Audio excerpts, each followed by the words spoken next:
Hi, good morning. Welcome to Admiral Markets. It's Friday, 18th of January 2019. This is our global series, real-time daily trading ideas. We have 5 days a week, 5 different traders. We will speak about trading ideas, strategies, markets. We need maybe 1 or 2 questions from your side directly answered in our webinar. Our goal is quick and smart, so let's have a nice start like every day.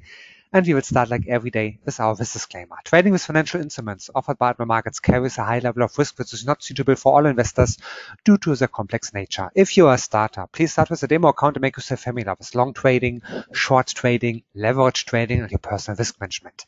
If you'd like to read the full disclaimer, just visit one of our web pages, for example, admiralmarkets.com, and you will find the long, full version there. If you'd like to read and find out more about the topic of the year 2018 and maybe still for 2019, if you are in the European Union, the different offers and options for retail clients, professional clients, also please go online to our webpage and we'll find more about that. Or a picture shows more than 1,000 words. Here, 2 prominent examples, DAX 30 and Euro-Dollar margin requirements. Margin requirements could be quite different between retail clients and professional clients. If you are a professional trader and you like to get the professional client status, if you are eligible, you can apply for it online. Retail clients still have a big benefit. It's called unlimited protection against negative balances by regulation. Professional clients don't get it via regulation, but some brokers and of course also Admiral Markets offer something additional. It's called negative balance protection policy. Via that policy, you're protected up to 50,000 British pounds, what is around about 70,000 euro. Check all details out. Online, you see the specific link here. This is me. My name is Jens. My English made in Germany, so I'm the German guy from Admiral Markets. We are a big international Forex and CFD broker, over 18 country offices, but I'm not the main speaker. The main speaker is the day trader of today. This is our scheme. On Monday, it's Jay's day. On Tuesday, it's Paul's day. On Wednesday, it's Giancarlo's day. Thursday, it's Marco's day. On like today, on Friday, it's Dirk's day. Our leading day traders live every business day, every trading day to the same time. And of course, if you like to trade Forex and CFDs, you will get many benefits only with us. DAX 30, typical spread of just 0.8 points. Euro-Dollar, 0.6 pips typical. Check it all out on admiralmarkets.com. One World Global Offers. Like I said, our global webinar series, we have an office in Chile. We have offices in the European Union. We have an office in Australia. The choice is yours. Check it out. If you like to read and find out more about our global offers, just go online to our web pages like admiralmarkets.com. Enough from my side. Now it's time for Dirk. Good morning, good day, Dirk. What's your view to the markets today? Yes, good morning, Jens. Let's just split the screen and open up this wide long-term DAX chart. As you guys already saw that at the news, and of course see that at the current status of the DAX, 11K marker has been cracked to the upside.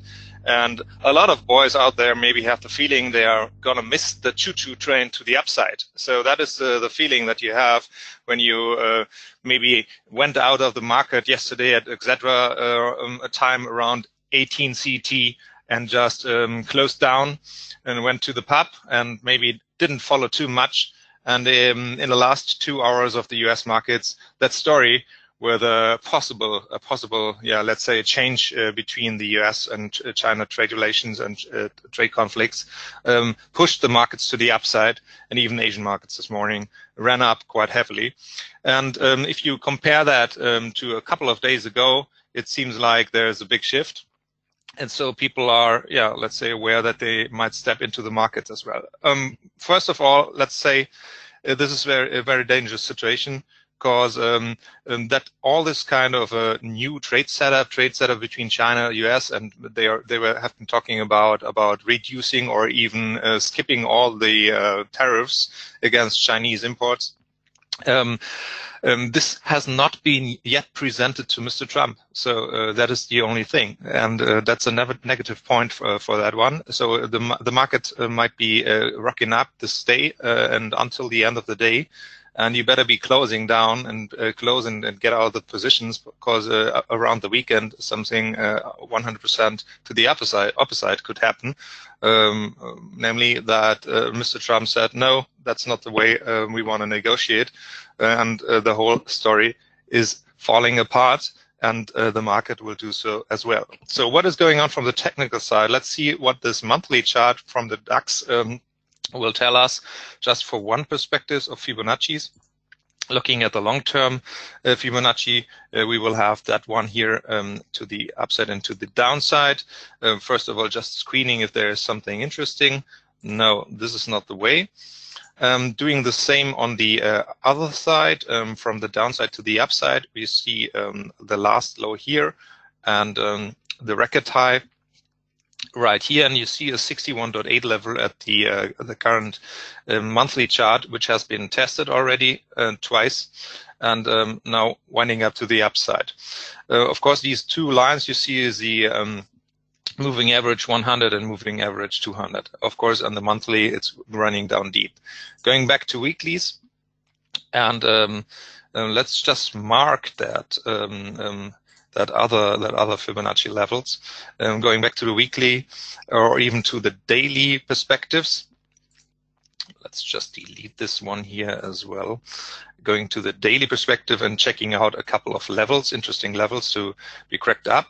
We will see that the Fibonacci from the last high to the last low here is the next target, is a 61.8 here as well. We will insert this line, horizontal line, to mark that level again. And we'll delete these levels here and we'll mark it with the so-called blue trading box, like I always do that. That's the level we have seen from the last week here, and we already spoke about that gap. This is the one gap still open, and if you check out the levels I presented to you last week, this is the future DAX March 19 gap, and this is between the 5th of December and the 6th of December. Between 11,077.5 and 11,167. So this is the way to rock up and maybe to get this kind of a gap closed. So it might be a next try to keep on being long until this gap is closed, and to possibly prepare with a pending order to be on the short side between that 11,150s. 160s, just to be aware that this gap is not 100% closed, and you will be getting a nice entry filled to the short side here. So two possibilities, of course, not building up to any kind of a 100% glass bowl telling you this market will only skyrocketing. No, it's not the way. I told you already why. Going back to maybe a couple of days, and let's have a look on Wednesday. Brexititis is around the world, and Brexititis is around the European Union. It's really crazy stuff going on in London. Nevertheless, all this kind of stories have a huge impact on the German DAX and on the companies and export companies, and as well as if you look to the American situation, to the Washington situation. Let's just have a look at the shutdown, and we will look at this EURUSD dollar. And you need to be aware that 800,000 workers are right now not getting paid. So that shutdown has an effect on even on a couple of agencies. And regarding the fact that they are talking about trade relations between China and the US, they don't even have the correct actual brand new numbers, because a couple of these federal agents are off the table and not working and not preparing statistics. So it's quite let's say difficult to trade out new trade deals without having the brand new numbers. So a couple of issues there. Just one story for personal. I got a friend he's an American, and he is a federal agent, and he's not getting paid for 27 days right now. So the shutdown is 27 days. Of course, these guys will get their money back. But there are a lot of guys not having enough savings, and they don't even can afford the next trip to their work. So that is the current issue a couple of US boys right now have, and we are quite in a luxurious situation right here. We are trading the markets. We're leaning back. Maybe we have the first, the second, or the third cup of coffee, and we are not used to having situations like that. Hopefully this will never happen to us. Okay, let's see what we are speaking about EURUSD dollar right now. Going to the weekly chart, you still have that 2018 move, where the major markers, Fibonacci levels, give you a hint where the next step is going to be cracked up. This is the 23.6. going into the detailed, again, I drew out that blue trading box last week. A next zone for another short up possibility is the 38.2.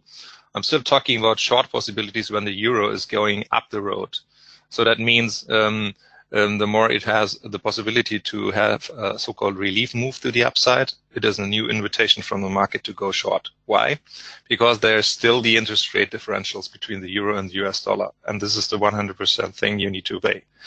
So if the Forex market is giving you an invitation, you might see that from big carrying trades going into repatriation. That means when the market is going down, when the US markets are falling 2, 3, or 4%, the euro is going to be skyrocketing.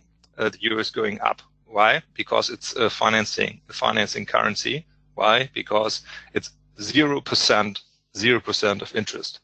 And people are going into the euro, borrowing money, billions of euros, and trying to get them in other assets, like the US markets, like other currencies, like other bonds. And then the market is going to fall apart. Then this kind of a carry trade is going to be unsolved and, let's say, repatriated into the financing currency. That is what is having an effect on the euro. A lot of pressure into the euro is coming up, and the euro is rocking up. So this is an invitation for you if that happens, and if you see a euro-US dollar rate between, let's say, 0.85 to 1.25 or even more up the road on a daily basis, you have a nice first setup invitation to go short. Of course, obey risk and money management rules, like always. Euro-US dollar first targets to the upside is 114. 25ers, and the next ones are going in two directions, even into 114.90 and 115.70. 115.70. Why? Check out this 4-hour chart. Might be just closing that blue trading box right now because it's now disturbing and doing that all the stuff. Back to just a naked chart. And looking at the Fibonacci's here from the last high to this current low, just marking the first target to the upside, and I will be deleting this Fibonacci analysis here, and doing the same from the daily perspective, going back to the 2018 low, which is still the multi-year low, and going up to the last high. Marking that one here as well, maybe just widening that picture, that you guys may see a lot of bit of this more. Let's just check out if that is the correct level. 112.15.6 and 112. What the hell is going on? 112.15.4. So that we just have that correct. So next targets to the upside, as you can see here, is from the Fibonacci. Indications is the 38.2, which is at 114.35 to round it up, and next target here is 23.6 before we reach that last high, which should be the next target to the upside. Targets to the downside for the market bears still the 61.8 level is hovering around here and should give some support if it really goes to this kind of a level around the 61.8. Just moving that to make it a little bit more faster. Okay, so 113.50s, just to round that up. If you see that the euro dollar rate is going to soften, go down, and maybe taking a little bit of a relief and going back up. Why? Just because this whole story about shutdown and about the effects is having a little bit of a pressure on the US dollar so far. If that stuff is getting solved, there's so-called a kick down, like these kick downs from driving a car. It will be kicked up the road and will be going back into a direction stronger US dollar if that problem is solved.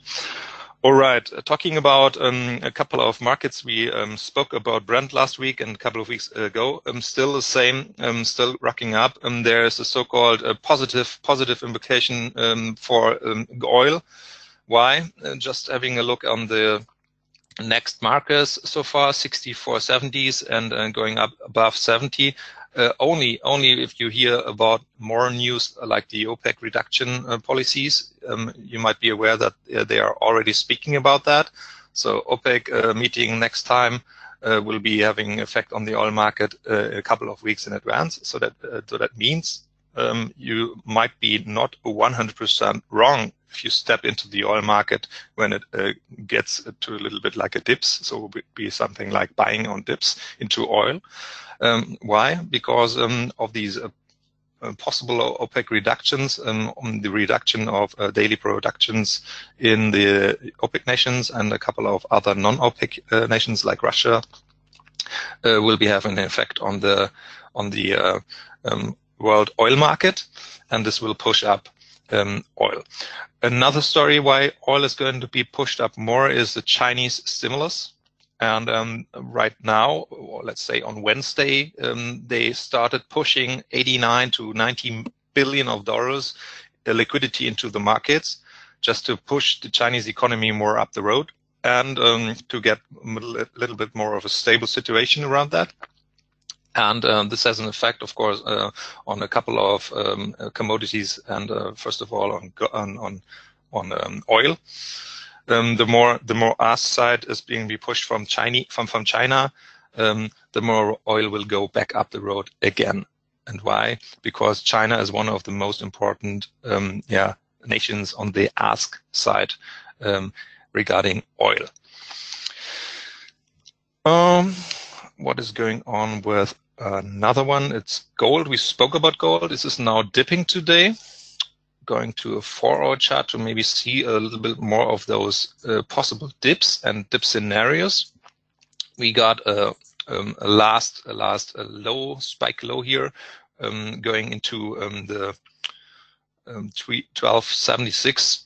So that might be a nice stop area when you try to catch a knife and go to relong that stuff here around a marker between 1285 right now, or even around the 61.8 level where it is around 1287. So it might be getting interesting to try to tip your toe into the water and try to go long gold with the direction of the old high 1298.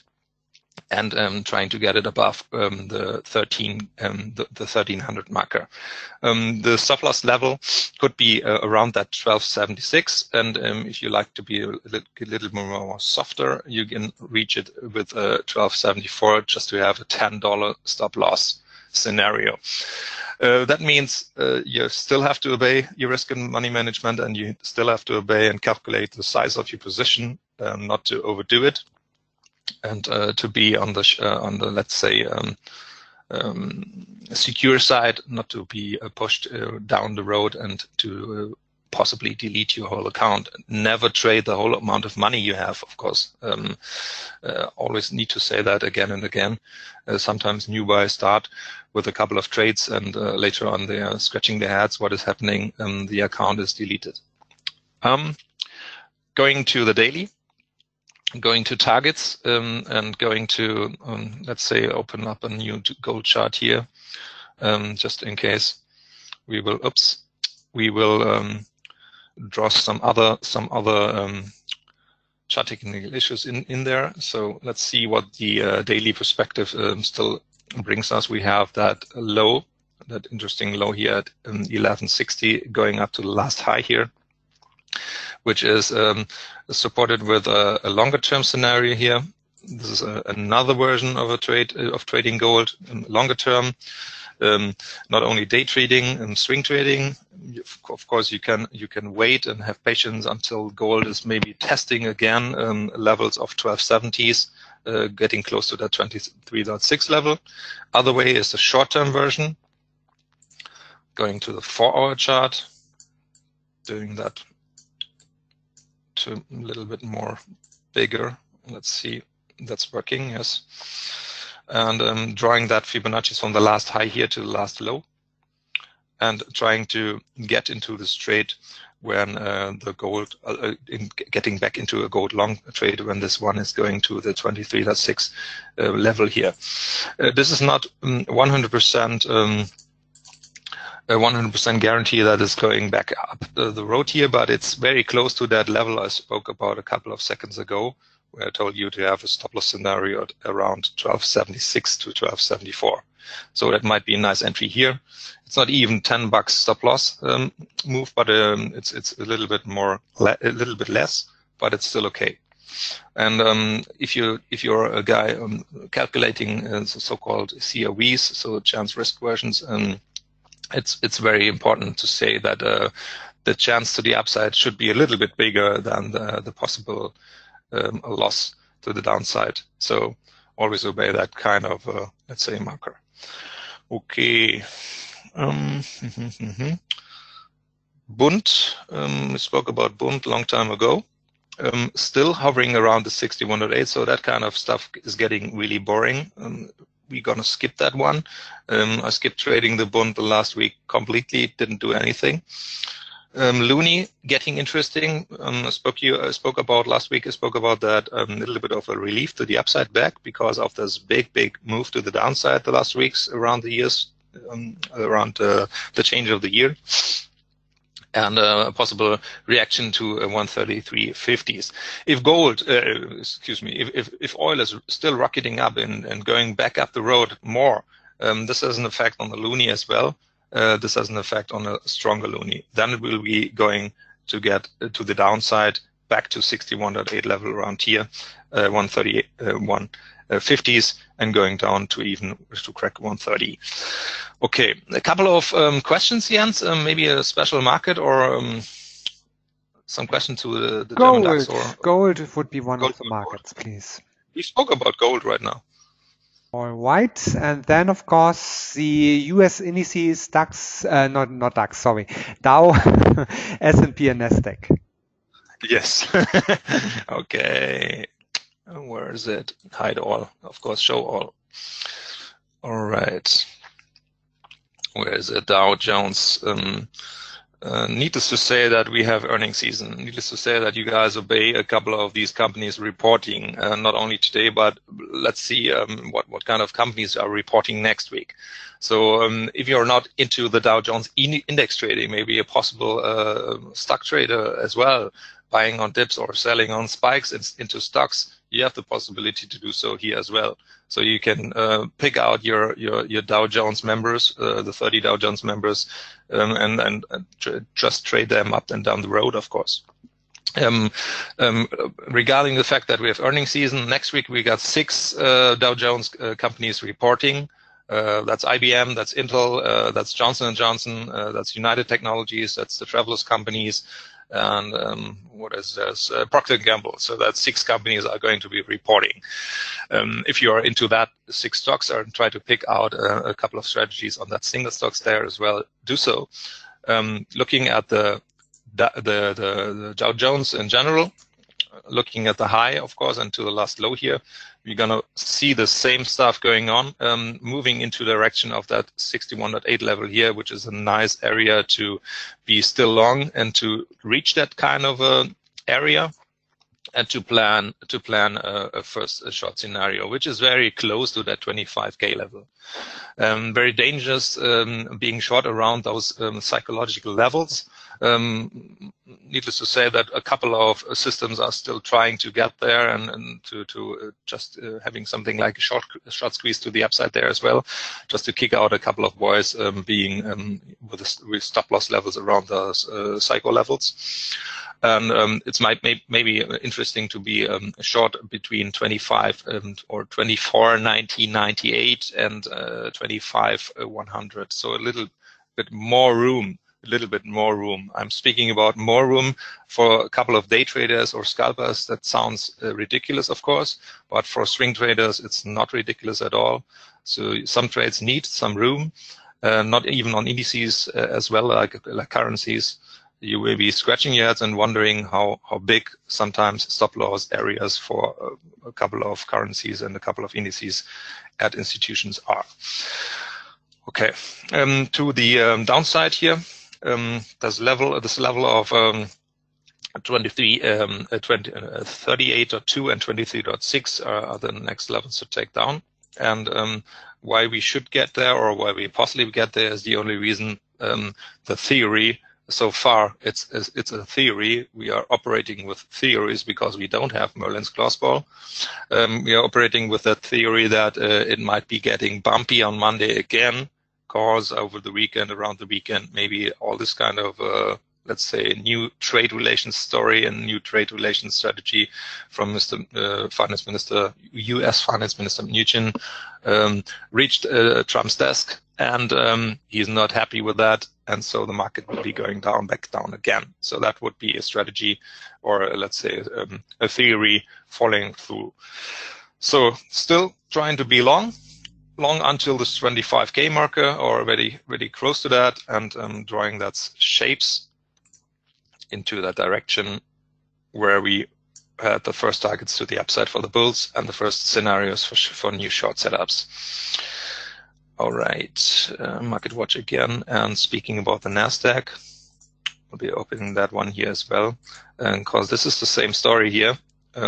Looking at this daily Fibonacci levels and having that record high and going back down, and having the same targets very close to a cycle level of that 7K marker. So that 7K is the same here, like we spoke about the Dow Jones. It's very close to that level. If you see that 61.8 level is pretty close and around that 7K marker. And on top of that, you have one of these bumps up here. 7133.68 is a high, which needs to be obeyed if you like to be short around that.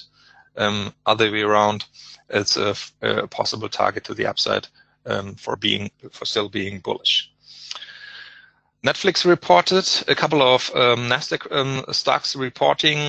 Next week we're gonna have Starbucks, for example, and I'm not sure about a couple of other Nasdaq companies, but be sure, if you look at Apple, if you look at Microsoft, if you look at Alphabet, ANC shares, if you look at Amazon, you got a couple of all these big 5 tech or 6 tech companies already have a weight of 40%, 50% of the whole NASDAQ 100, which contains of 101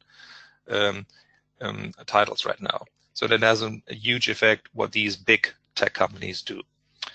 And if you see negative stories around Apple, Amazon, and stuff like that, you might be looking for next short, let's say short strategies for the NASDAQ 100 because they have an effect on the whole market. Okay, Jens. Needless to say, a couple of things.